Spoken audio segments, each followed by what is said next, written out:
proclamer l'évangile de Dieu.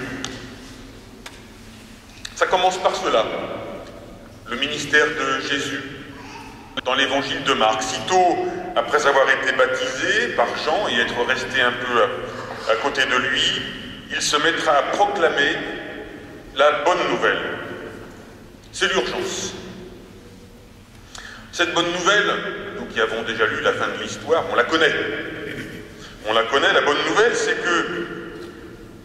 que Dieu aime chacun, qu'il veut la vie pour tous, qu'il se fait proche des petits. Le règne de Dieu est tout proche, dit Jésus. C'est une bonne nouvelle qui fait du bien et qu'il nous invite à proclamer à sa suite. Et c'est vrai qu'on est assez nombreux à bien aimer proclamer cette parole qui fait du bien. Des paroles qui apaisent, des paroles qui relèvent. C'est formidable de voir des hommes, des femmes, des jeunes, des enfants, des vieux grandir dans la vie grâce à cette parole. Tous ceux qui sont en situation d'annoncer l'Évangile, en faisant de la catéchèse, en animant une aumônerie ou une équipe de jeunes, en préparant au baptême ou au mariage, en accompagnant les familles dans le deuil, tout cela, tous savent bien que l'Évangile fait du bien. Seulement l'Évangile, ce ne sont pas que des paroles sympathiques. Ce sont aussi parfois des paroles rudes, exigeantes. Les premières paroles de Jésus ne sont pas seulement pour dire que le règne de Dieu est tout proche, elles disent aussi « convertissez-vous ». Elles dénoncent certaines attitudes, certaines façons de faire. Et si on ose les annoncer à la suite de Jésus, on risque de se faire mal recevoir, comme c'est arrivé pour Jésus lui-même. Ceux qui, au nom de l'Évangile, prennent la défense des plus petits et dénoncent les égoïsmes et les situations d'injustice, le savent bien. Même dans notre Église, ils ne se font pas que des amis. Finalement, c'est parfois un peu risqué d'annoncer l'Évangile. Le prophète Jonas l'avait bien compris. Nous avons entendu un trop court extrait de ce livre qui lui est consacré dans la Bible, que vous connaissez peut-être, un livre plein d'humour et d'humanité. Une première fois, le Seigneur envoie Jonas à Ninive pour dire « Encore 40 jours et Ninive sera détruite ». Ninive, pour faire bref, c'est une ville peuplée de gens méchants. Y aller pour leur dire qu'ils vont le payer cher, c'est se jeter dans la gueule du loup. Jonas l'a bien compris, et il prend la direction opposée. Mais le Seigneur le rattrape, et l'envoie une deuxième fois vers Ninive. Alors Jonas y va. Et les choses ne se passent pas comme prévu, c'est ce qu'on a entendu. Les gens de Ninive, tout méchants qu'ils sont, acceptent de changer de vie. Et le Seigneur leur pardonne. Finalement, à ce brave Jonas, il aura fallu quand même du courage et de l'audace pour obéir à la parole de Dieu et proclamer cette parole dans la ville de Ninive, une parole bien inconfortable. C'est une parole rude pour les gens. Jonas aurait bien pu se faire lyncher. Pour être un prophète qui ne se contente pas de dire des paroles réconfortantes, mais qui a aussi le courage de dénoncer les situations d'injustice, il faut être audacieux et solide.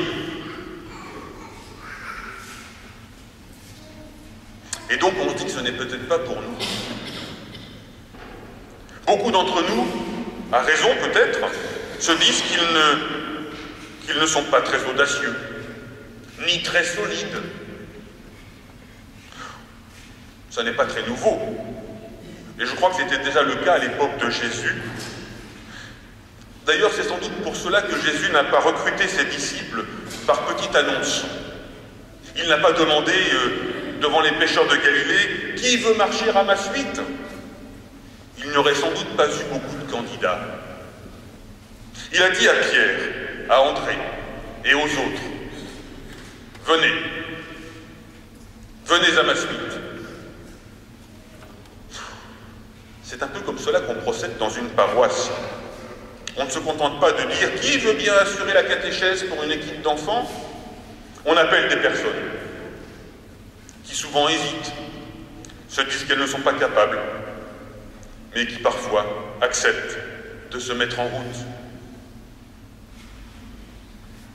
N'allez pas croire que Jésus a pris, pour faire le groupe des apôtres, les 12 meilleurs de tout Israël. Il est resté dans sa région, la Galilée. Et plus encore, il est resté près de cette petite bourgade de quelques dizaines, une centaine peut-être d'habitants, Capharnaüm.